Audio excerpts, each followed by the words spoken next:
నమస్తే దోస్తులు, ఎట్లున్నారు? మంచి ఉన్నారులే. నేను కూడా మాస్తున్నా అనమాట. ఇక దసరా నవరాత్రులు అయితే స్టార్ట్ అవుతున్నాయి. మనకు అన్ని రోజుల్లో దసరా కూడా వచ్చేస్తుంది. ఇక దసరా అంటే ఎలా ఉంటుంది, ఎవరు ఎలా ఉన్నా సరే, ఎవరు ఎంత ఫ్రీగా ఉన్నా సరే, టైలరింగ్ చేసే వాళ్ళు మాత్రం ఫుల్ బిజీ ఉంటారు. షాప్లో శారీస్ అమ్మే వాళ్ళన్నా కొంచెం తీరిగ్గా ఉంటారేమో, కానీ మిషన్ తొక్కే వాళ్ళు మాత్రం అబ్బో రోజంతా కష్టపడుతూనే ఉండాలి. సో ఈరోజు వీడియోలో ఆ కష్టాలు ఎలా ఉంటాయి ఏంటి అనేది నా మాటల్లో మీకు చూపిస్తాను. సో మరెందుకు లేట్, వీడియోకి అయితే ఒక లైక్ ఇచ్చేసి నా ఛానల్ని సబ్స్క్రైబ్ చేసుకొని పక్కన బెల్ సింబల్ని క్లిక్ చేసి త్వరగా వీడియోని చూసేయండి, అది కూడా స్కిప్ చేయకుండా. ఓకే చలో.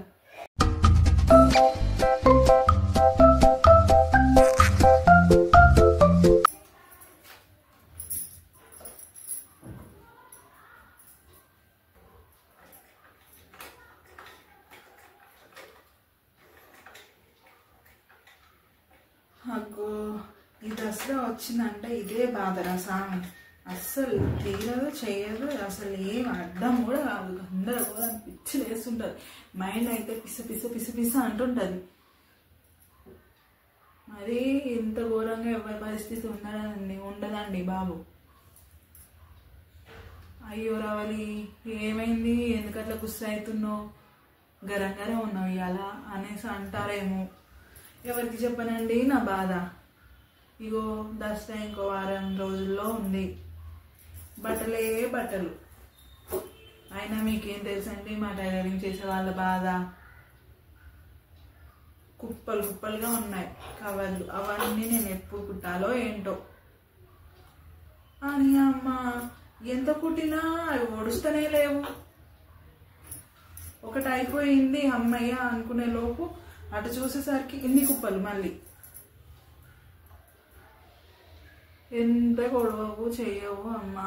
ఈ పండగలు, దసరా, పెళ్ళిళ్ళు ఇవన్నీ వస్తే మాత్రం అసలు మాకు తీరిక, తినడానికి కూడా తీరిక ఉండదు, అలా ఉంటుంది. అయినా మీకేం తెలుసులేండి మా టైలరింగ్ చేసే వాళ్ళ బాధలు, కష్టాలు. ఏదో చూడడానికి ఒక బ్లౌజ్ కుట్టేసి 600 తీసుకుంటుంది అని అనుకుంటారు, కానీ ఈ బ్లౌజ్ కుట్టడానికి ఎంత కష్టం పడాలి అనేది మీకేం తెలుసు? మీరు ఏమైనా కట్ చేస్తారా, కుడతారా? మేము కదా అన్ని చేసేది. మళ్ళీ కొంచెం అటు ఇటు అయినా అగ్గో నేను ఇలా చెప్పలేదు కదా, నేను చెప్పింది ఇది, నువ్వేంటి ఇలా చేసావు, వద్దు నాకు ఇది బాగాలేదు, నేను చెప్పినట్టు స్టిచ్ చెయ్యి అనేసి మళ్ళీ ఇలా పడేసి వెళ్ళిపోతారు. కొంచెం అటు ఇటు అయితే ఓడ్చుకోరేంటండి. అయినా నేను ఏమన్నా తీరిగ్గా కుడుతున్నానా, సీజను కొంచెం గుర్తుండదు. ఇంతమంది దగ్గర తీసుకునేసరికి కొంచెం కన్ఫ్యూజ్ అవుతూ ఉంటాము. ఆ మాత్రం అర్థం చేసుకోరేంటండి. మళ్ళీ వచ్చే వాళ్ళు కూడా భలే గమ్మత్తుగా ఉంటారండి. ఒక అమ్మ వచ్చేమో నాకు హై నెక్ కావాలి, నాకు డీప్ నెక్ కావాలి, బెలూన్ హ్యాండ్స్ కావాలి, కిటికీల జాకెట్ కావాలి, బెలూన్ బుగ్గలు కావాలి, బుగ్గు జాకెట్ కావాలి, ఇవి పెట్టు అవి పెట్టు అని ఎన్ని అంటారంటే అమ్మో, కోరికలేమో కొండ దాటుతాయి, పైసలేమో అసలు కొండ దగ్గరికి కూడా వెళ్ళవు.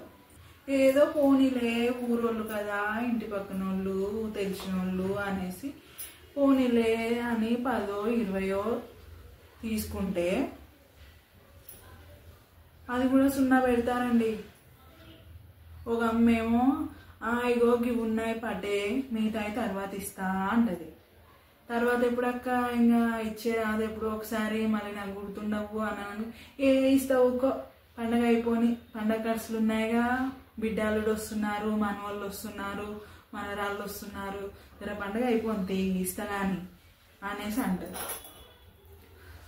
సరేలే అని ఊకుంటాం. ఇంకేమంటాం, ఇంకొక అమ్మ వస్తుంది, యోగి జాకెట్ కుట్టు అంటది. సరే అక్క కుడతా కానీ మరి పోయినసారి జాకెట్ కుట్టించుకున్నావు కదా, ఆ డబ్బులు ఎప్పుడు ఇస్తావు అనేసి అడిగాను అనుకోండి. అమ్మో నీకు ఇంకా గుర్తుందా, అవే మర్చిపోయావేమో అనుకున్నా, ఇస్తతి అవి ఇవి రెండు ఒకటేసారి ఇస్తాను, నువ్వైతే కుట్టు అనేసి అని అంటది. మళ్ళీ ఇది కుట్టు అది కుట్టు, ఇది ఇట్లా పెట్టు, మంచి కుట్టు అనేసి అని మాట్లాడతారు. ఈ బ్లౌజ్ వేసుకొని చీర కట్టుకోగానే నేను హీరోయిన్ లాగా కనబడాలి, అలా కుట్టాలి చూడు, అద్దినట్టు అక్కినట్టు ఉండాలి, సినిమా హీరోయిన్ లెక్క కనబడాలి, అంత మంచి కుట్టు, నువ్వు ఎన్నంటే అన్ని పైసలు ఇస్తా అనేసి అని అంటారు. కుట్టిన తర్వాత ఏమో అబ్బా భలే కుట్టావే, ఎంత బాగుందో, త్వరగా మా ఇంట్లో మా ఆయనకి చూపించాలి, లేకపోతే త్వరగా నేను ఇంటికి వెళ్ళేసి దీన్ని చెక్ చేసుకొని ఏ పైసలు తీసుకొచ్చి ఇస్తాను అనేసి జోలు చెప్పుకుంటూ గడప దాటేస్తారు. ఇదిగో అక్క అది కాదు డబ్బులు ఇచ్చిపో అనేసి అంటే ఏ ఉండు ఇంటికి వెళ్ళి ఒకసారి చూసుకొని ఇంకేమైనా పుట్టు ఇట్లా పడతాయేమో అది ఇది చూసుకొని మళ్ళీ వస్తే ఆగు, మళ్ళీ ఇప్పుడు డబ్బులు ఇచ్చి మళ్ళీ రావాలంటే మళ్ళీ తిప్పలు అవుతుంది, నాకు కూడా పనులు ఉన్నాయి కాదు అనేసి అని వెళ్ళిపోతారు. మళ్ళీ ఇటు ముఖం కూడా చూడరు, నా ఇల్లు ముఖం కూడా కనిపించదు, అసలు గుర్తుకే రాదు. మళ్ళీ ఆ జాకెట్ వేసుకుంటారు, కానీ జాకెట్ కుట్టిన వాళ్ళు మాత్రం గుర్తుకే రారు, అలా మా ఇంట్లోకే రారు. ఇది ఎక్కడ పద్ధతి అండి? మన కష్టం కాదా? మా కష్టం అలా మీరు తీసుకుంటే మీకు ఏం మంచి ఉంటుందండి చెప్పండి. ఇది చూడండి, ఇది ఒక ఆమె ఇచ్చేదండి, చూడండి ఎంత బాగా కుట్టాను, కింద కట్ వర్క్ పెట్టి మరి ఎంత చక్కగా కుట్టాను. మళ్ళీ కోరికలు ఏమో చాలా పెద్దగా ఉంటాయండి. ఈ మధ్య సోషల్ మీడియా ఒకటి తయారైంది, అన్న అందులో సెర్చ్ చేస్తారు, పిక్స్ తీసుకొస్తారు, ఇదిగో ఇలా కుట్టు, ఈ డిజైన్ పెట్టు, అలా కుట్టు, సేమ్ ఇట్లే కుట్టు అట్లే కుట్టు అని మాట్లాడతారు.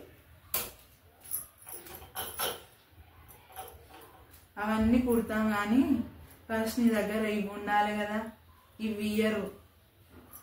ఎప్పుడైనా గుర్తుపెట్టుకోండి, పిండికి దగ్గర రొట్టె ఉంటుంది కానీ పిండి ఇంత పెట్టి రొట్టె ఇంత రావాలంటే ఏడంగత్తది గట్టే, అలా కోపం తాల్చుకుంటుంటేనే. మనుషులు చూడండి ఎంత చక్కగా కుట్టాను, మంచిగా డోరీస్ పెట్టాను, చూడండి ఎంత మంచిగా చక్కగా కుట్టాను. ఇంత మంచిగా కుట్టించుకున్న తర్వాత కూడా వాళ్ళకి డబ్బులు ఇవ్వకుండా ఎలా ఉండబుద్ధి అవుతుందో ఏంటో. ఇది ఒక బ్యాచ్, ఇంకో బ్యాచ్ వస్తారు, వాళ్ళు వచ్చి ఇక్కడే కూర్చుంటారండి. బాబు వచ్చామా ఇచ్చామా కుట్టని చెప్పామా వెళ్ళామా అన్నట్టు ఉండాలి కదండి. వచ్చి ఇక్కడే కూర్చొని నువ్వు కుట్టే నేను ఇక్కడే ఉంటాను చూస్తా, ఎట్లా కుడతావు, ఆయనకు ఒకటేసారి తీసుకుపోతా పాటు కుట్టు, ఇంటికి పోయి నేనేం చేసేది ఉంది, గిన్నెలు అడగడం తప్ప, పోయినాక కూడా చేసుకుంటుంది అప్పటికి, నువ్వైతే కుట్టు, నిన్నే ఉంటా చేసేపు నీతో జోలు పెడతా అనేసి అని మాట్లాడతావు. అదేమన్నా అన్నమా కూరనా అర్ధగంటలో అయిపోవడానికి?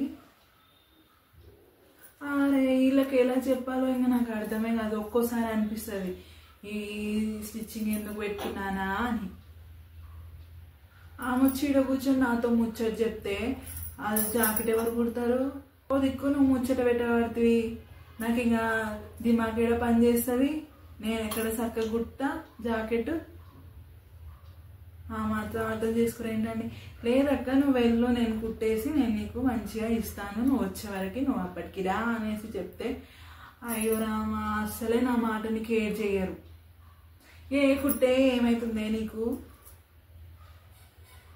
నీ ఇంట్లో ఉంటే నేనేమైనా ఎత్తుకోబోతున్నానా, అట్లా చేస్తున్నావు పిల్ల, ఇంట్లో ఉండనియో, ఒక్కదాన్ని ఏం చేస్తావమ్మా, నేను మంచి జోలు చెప్తా అంటుంటే పోపు అనబడితివి అని అంటారు. అయ్యో అట్లా నా పని కాదు, ఇట్లా నీ ముచ్చట కాదు, నాకు దిమాగ్ పని చేయదు, నాకు ఏది పని చేయదు, ఏందో ఈ గోస అనిపిస్తుంది. ఇదేమో ఊరాయే, అరే పోమ్మ తల్లి అనేసి గట్టిగా అనలేము. అట్లా అన్నాం అనుకోండి, ఇదిగో గంగమ్మ నీ కోడలు చూడు, పిల్ల ఇంట్లోకి ఊకే పో అంటుంది, ఇంటికి వస్తే ఇదేనా మా పద్ధతి నువ్వు కోడలికి నేర్పింది? భలే చూస్తుంది తల్లి నీ కోడలు ఇంటికి వచ్చిన వాళ్ళని. అనేసి అనబడుతుంది. అగ్గో నేనేమంటిరా బాబు, అమ్మ నాకు కుడతా నేను, నువ్వు వెళ్ళేసి రాపో అనేసి నేనంటే ఇంట్లో ఉండని ఇస్తలేదు పిల్ల అనేసి మాట్లాడతారు. ఇట్లుంటుంది. నెక్స్ట్ ఇంకో బ్యాచ్, ఇందాక చెప్పాను కదా సోషల్ మీడియాలో ఫోటోలు తీసుకొని వచ్చి ఇట్లా పుట్ట అంటారని, అట్లే రావాలి. ఇదేమన్నా మూవీ డైరెక్షనా, అట్లే రావడానికి చెప్పడం కూడా, ఇగో అక్క ఇట్లా ఉంది, ఇది ఇట్లే పెట్టు, ఇది ఇట్లే పెట్టు, కరెక్ట్ ఇట్లే రావాలి చూడు, కొంచెం కూడా అటు ఇటు కావద్దు, ఇట్లనే రావాలి, నువ్వు పైసలు ఎన్నైనా తీసుకో, ఇట్లనే ఉంటు అనేసి అని అంటారు. సరే కుడతలే, అట్లనే కుడతా నువ్వు అన్నట్టే, కానీ పైసలు కూడా ఇవ్వాలి మళ్ళా అనేసి. ఇస్తాం అక్క, ఎందుకు నీ కష్టం మాకెందుకు, ఇస్తాం తీ, నువ్వు మంచి గుట్టు, నాకు పర్ఫెక్ట్ సెట్ కావాలి, నువ్వు అడిగిన పైసలు ఇస్తావా తీ అనేసి అని అంటారు. తీరా కుట్టిన తర్వాత ఊకో అక్క దీనికి అన్ని పైసలు అంటావు, 100 రూపాయల 150 పెడితే ఎక్కువ, మరీ ఇస్తాను అనేసి మరీ ఎక్కువ అడుగుతున్నావు అక్కో, నేను ఏడంగా నేను పైసలు, నేను అసలు కూలిపోయేదాన్ని, నువ్వు ఇన్ని పైసలు అంటే నాలా కాసోడు, నేనైతే ఇయ్యనబ్బా, నేను 100 రూపాయలు ఇస్తా, నీ ఇష్టం, ఇక తీసుకుంటే తీసుకో, లేకపోతే ఇక్కడికి తీసుకోవతా నేనే అనేసి అంటారు. వాయమ్మ, ఈ జాకెట్ కుట్టడం అంటే ఏమన్నా చిన్న విషయమా అండి, ఇట్లా ఏదో 2 ముక్కలు కట్ చేసి ఇట్లా అక్క పెట్టడం అన్నంత ఈజీగా మాట్లాడేస్తారండి. ఇక కుట్టి కుట్టి నడుములు వస్తాయి, కాళ్ళు నొస్తాయి, కాళ్ళు నొప్పులు పెడతాయి, కళ్ళు గుంజుతాయి, లాస్ట్ కళ్ళు కూడా పోయి అద్దాలు పెట్టుకొని ఇప్పుడు 2 కళ్ళతో కుట్టేదాన్ని కాస్త అప్పుడు 4 కళ్ళతో కుట్టాను. వీళ్ళిచ్చే పైసలు నా అద్దాలకు కూడా రావు, కనీసం కాళ్ళకి ఆయింట్మెంట్ తెచ్చుకుందామంటే కూడా సరిపోవు. ఇక మళ్ళీ వీళ్ళందరితో పాటు మళ్ళీ మా ఇంట్లో కూడా కుట్టాలిగా, నావి కుట్టుకోవాలి, మా ఇంట్లో ఉన్న ఆడాలందరివి కుట్టాలి మళ్ళా. ఇది ఫ్రీ సర్వీస్ అన్నమాట, దీనికి రూపాయి కూడా రాదు. అగో మొన్న పెద్దరామాస రోజు అందరూ బతుకమ్మలు ఆడబడుతుంది, నేను ఇంత కూడా బయటికి వెళ్ళకపోతే, రేపు సద్దుల బతుకమ్మ వస్తుంది, ఆ రోజు కూడా నేను వెళ్ళను బయటికి, ఎందుకంటే ఇగో దీన్నే చూసుకుంటూ దీన్నే తొక్కుతూ ఉండాలి, అంత కనెక్షన్ అన్నమాట మా ఇద్దరికి. నేనేదో 10 రూపాయలు సంపాదించుకుందామని నేర్చుకున్నాను, కానీ నేను కుట్టడం గురించి నేను బాధపడట్లేదండి, కుట్టడంలో ఉండే కష్టాల గురించి చెప్తూ బాధపడుతున్నాను. ఇంత మంచిగా కుట్టించినా జనాలు మా డబ్బులు ఇవ్వరు చూడండి, ఆ బాధ గురించి మాట్లాడుతున్నాను. అందరు బయటికి వెళ్ళి మంచిగా ఎంజాయ్ చేస్తుంటే నేను మాత్రం ఇదే చేస్తున్నాను,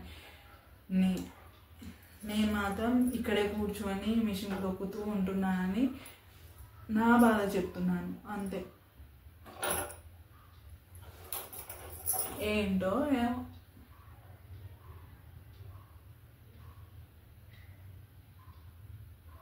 ఇవన్నీ చూసి నా మొగుడేమో, ఎందుకు నీకు అవసరమా, ఎందుకు అట్లా చేస్తున్నావు, కుడతావు, వద్దన్నా చేస్తావు, మళ్ళా నా దానికి వచ్చి ఇది నొప్పులు పెట్టినాయి, అది నొప్పులు పెట్టినాయి, గోలిదే, ఆయింట్మెంట్దే, డాక్టర్ దాన్ని దొరకపో అని కథలు పడతావు, నేను ఎవడు కుట్టమన్నా, నేను కుట్టమన్నానా అనేసి నా మూడన పట్టే.